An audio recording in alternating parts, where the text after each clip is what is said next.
Listen up, I'm here to represent Cloudsdale in the Equestrian Games. I have the determination, the athleticism, the heart. I am the cult of personality. Are you a Wonderbolt? Well, no, but... Well, thank you for your time. Don't let the door hit you, etc., etc. You kidding me? I flew for miles on end through a series of tornadoes carrying polar bears with chainsaws and that's it? Yeah. But, dude, I didn't even try out. Try to follow me on this. The Equestrian Games are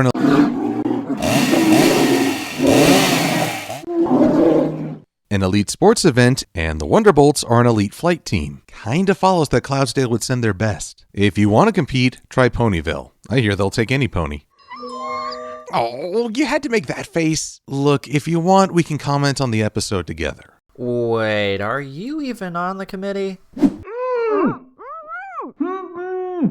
We should go to the tryout grounds.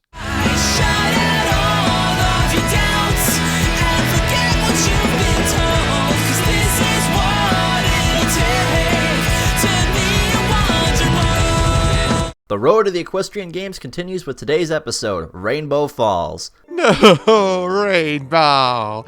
Come back to life! Silver, I'm pretty sure Rainbow Falls is the name of the place where the qualifying rounds are held. Oh. So first we have the flag carrying event and flight to the finish, and now we have some qualifying aerial relay that Rainbow Dash is going to be a part of. And her two teammates? Well, this ought to be good. Fluttershy and the Yeah Pony. Bulk biceps. Adieu, dear Snowflake. I'm sorry, that's a joke, right? I do not get this. Why would Rainbow be on a team with two ponies who aren't even close to being competitive flyers? It makes absolutely no... Too bad we can only compete in one event. But rules are rules. You want to continue, Silver? I'll just be over here now. This is just ridiculous. Granted, it's humorous, but it's kind of shanking Rainbow's credibility. We know how athletic she is and how easy she would be able to win this, so do the writers feel the need to handicap her in order to suspend disbelief? Anyways, on the train ride there, Twilight speaks for the audience with her doubts on Rainbow Dash's team, yet Rainbow is certain that her team will win. This is like in Pokemon going to the Elite Four with like a team of low-level Zubats. It's basically the same effect. Yes, I was totally thinking the same thing. Oh, I'm old. So they get to Rainbow Falls, and first off, this place looks awesome visually. Every new place is like opening a new door on your Xmas advent calendar. And upon their arrival, guess who else is back? The Wonderbolts, Spitfire, Soren, and Spitfire Recolor. And they recognize Rainbow Dash with mentioning Wonderbolts Academy. We put you through some pretty intense workouts at the Wonderbolt Academy, and you handled those just fine. Continuity. Hey! We get to see the Wonderbolts as a unit and actually get to interact more with one another. Soren gets more screen time and a tiny bit of development too, and it's great to see these three come back. Anyway, I honestly wouldn't— Whoa! Hey! Whoa! Thanks, cousin. Give him the treatment. Hope you get a speaking role soon. No. I'm not here for feathers. I'm not here— Oh my god, no! Steal my bit, will he? Not only are we treated to new visuals, there's a large cast of background characters. Some have speaking roles, even though it's mostly exposition. That's Rainbow Dash. She's an awesome flyer. Why is this— What is— This is not fair, what the heck? An abundance of characters, from cheerleaders to medics, gives this world a more lively feel. We even have a Griffin team of 3. People keep asking what I think of this. I have no idea why. Please, mercy, damn it, mercy! They're basically Gilda and Gustav recolors, which gives them a background feel. Yet these may just be standard body types. I hope they'll be serious contenders in the games proper, most likely as antagonists. Griffins are likely the only species that could give the Wonderbolts and Rainbow Dash a serious challenge. We also have another Alicorn. Are we supposed to chalk this up as another animation error? I'm okay. Are you sorry? Yes, I'm gonna choose my words carefully. Anyway, oh look, more cannon fodder for the fandom. Everyone's becoming an Alicorn these days. Where's my horn, damn it? But back into the story we go. Soren ends up getting injured by accident and taken off to the sidelines. And then, almost immediately, the Wonderbolts seek to put Rainbow Dash right into his place. GG, guys. GG. Going into this, it can be hard to let go of how I thought Spitfire should behave. Maybe we've put the Wonderbolts on too high a pedestal. Yet, even if I let go of how I imagine Spitfire should behave, the fact that she abandons Soren and lies to him just doesn't sit well. This kind of deception just bugs me. Listen, guys, if you're a real team, you want to stay together as a team and not with a replacement. And sadly, it's a real-life example of what people will do to get ahead to win. There is no shame. Now, I get that the Wonderbolts are serving as a foil for Rainbow Dash, much the same way as Suri was a counterpart to Rarity. They're showing what can happen when competitiveness overrides ethics. Part of me wants to see this situation sort of reversed. I thought it would have been interesting to see the Wonderbolts help out Rainbow Dash and have the team go up against a rival team, instead of making the Wonderbolts look like dicks. Yet on the other hand, I can understand where they are coming from. They are a skilled stunts team that are in this to win. It's understandable, but going to these lengths just to win still isn't right, and it may or may not send a good message to kids on how to handle winning by any means. Now, let's be fair. Both Spitfire and Fleetfoot learn a lesson at the end, so they're hardly irredeemable. Yet, I wonder if there wasn't a way to accomplish the same plot with a different angle. Fleetfoot is new to a speaking role. Maybe she could have carried out the deception without Spitfire knowing. Or Spitfire could have confided that she was under a lot of pressure, that the Wonderbolts are expected to bring home the gold, and their superiors are leaning on her, so she compromised her ethics for a quick fix. The Wonderbolts have an interesting dynamic in that they can be protagonists and antagonists at the same time. They will race to win and win cleanly, but they aren't afraid to cheat or deceive to get the gold. They push for the highest standards possible, but at the same time they themselves are creating a double standard. Oh yes, win fairly, but don't be afraid to cheat. The real heart of this episode, however, is Rainbow's struggle. Her dreams versus her relationships. It's a great conflict, though I have some issues with the setup. In order to make the Cloudsdale team more appealing, the Ponyville team is made to look incompetent. For example, Rarity is a top-level designer who understands how to match an outfit to the wearer's personality, yet this is what she comes up with?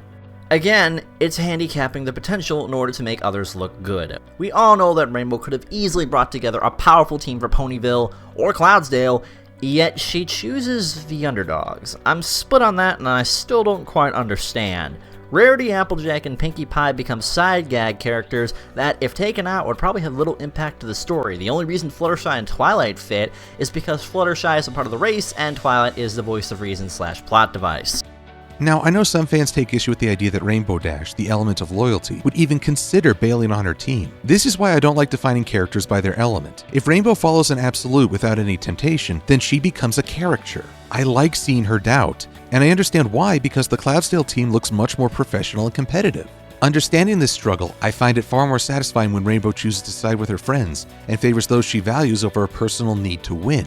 This is where I begin to doubt Rainbow's drive to be a Wonderbolt. If she wants it that badly, yet she's willing to give up her dream for her friends more than once, it doesn't make her desire believable. You're right, it makes her a caricature. However, I do side with Rainbow on this one time, because the setup and the way she was lied to would make her winning the relay tainted. Now, if the Wonderbolts had politely asked and Rainbow asked her friends if it was okay, or if Rainbow hadn't formed a team at all, then maybe it would have been better. Twilight's discussion with Dash is a mixed bag for me. I like that she's taking a role in guiding Rainbow without dictating what she should do, yet her initial argument seems very one-sided. If you fly for Cloudsdale, Pinkie Pie won't have any pony to cheer for. Rarity's uniforms will never be seen, and Applejack will have slaved over those apple brown Bettys for nothing. This is the spirit of the Olympics. Only a handful get to compete, yet their fans show a sense of national pride via support. So Dash isn't going to compete just to show her own skill. She'd be giving Ponyville a rallying figure. Yet, didn't we already establish that other Ponyville residents are competing in other events? It's hard to believe that Ponyville is really invested in this competition when they send 2 weak flyers on the team. And on the subject of loyalty, that's a two-way street. Twilight is asking Rainbow Dash to give up on a dream for the sake of her friends. Yet, what are they giving up? Pretty much nothing. Twilight basically guilt trips Rainbow into staying on the Ponyville team, and she doesn't even look at the situation from Rainbow's POV. That could have been an excellent chance of development, guys. Of course, I'm sure that Rainbow Dash will work through this issue by being honest with her friends and talking it out. I've hurt my hoof. For the love of Technicolor! Rainbow, I love you, but what in the hell are you doing? How is this the right decision? Choosing not to choose and copping out ruins not just yourself, but pretty much everyone else as well. Jeez, this story's getting more plot holes than a brothel in Appaloosa. This isn't even that funny, either. Other than you getting a bloated ego and mysterious murder, well, this has gotta be one of the stupidest moves you've ever done. And as a Rainbow Dash fan, that hurts to say. Choosing not to choose isn't really a decision.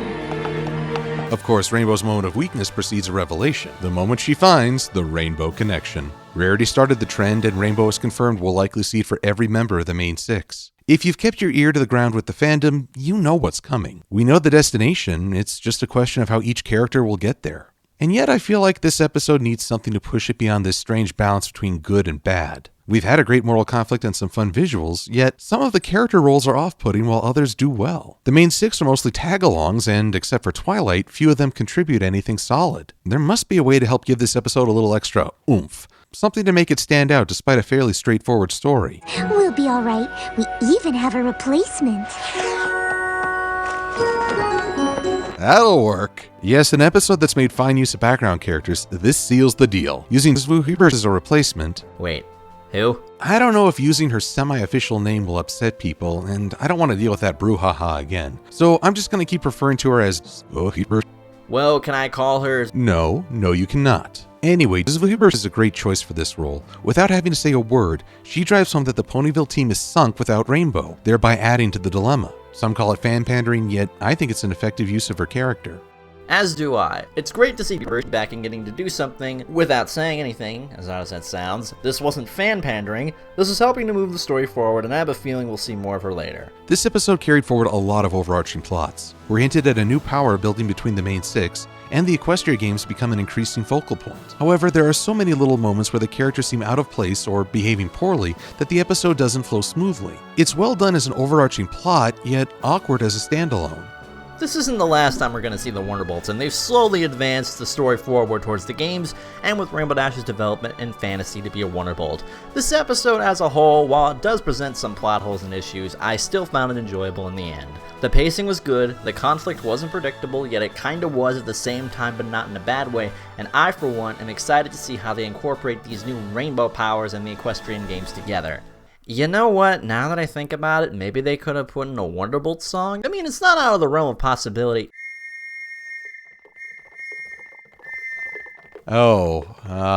We should be going. Horse feathers. Well, it was an honor to work with you, man. Hope it's not the last, but I got a jet. Up, and away! Whoa, you get a flight animation? That's great, maybe I... Oh, come on.